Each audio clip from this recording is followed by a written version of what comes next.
में कहा गया है कि मृत्यु के बाद आत्मा तुरंत अगले जन्म में नहीं जाती। पहले वह अपने कर्मों का हिसाब यमलोक में देती है।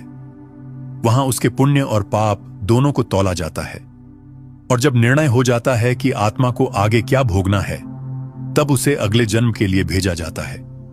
यदि उसके पुण्य प्रबल हों तो वह उच्च योनि में जाती है, यदि पाप अधिक हों तो वह नीच योनि में जाती है, और यदि दोनों बराबर हों तो उसे मनुष्य जन्म मिलता है ताकि वह फिर से अपने कर्मों का संतुलन बना सके।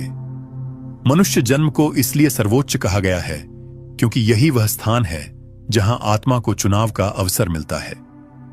पशु पक्षी अपने स्वभाव से बंधे होते हैं, देवता केवल पुण्य का भोग करते हैं, लेकिन मनुष्य अपने जीवन को जैसा चाहे वैसा बना सकता है।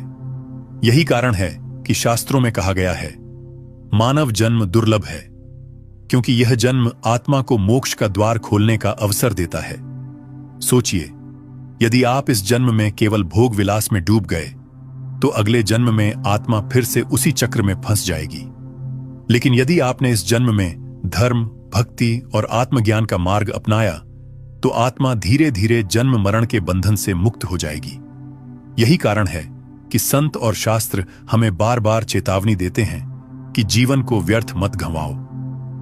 भगवद गीता में श्री कृष्ण ने स्पष्ट कहा है, कर्मणैव हि संसिद्धिमा स्थिता जनकादयः, अर्थात राजा जनक जैसे महापुरुष भी कर्म के द्वारा सिद्धि को प्राप्त हुए। इसका अर्थ है कि केवल भाग्य या प्रार्थना से नहीं, बल्कि कर्म के द्वारा ही आत्मा आगे बढ़ती है।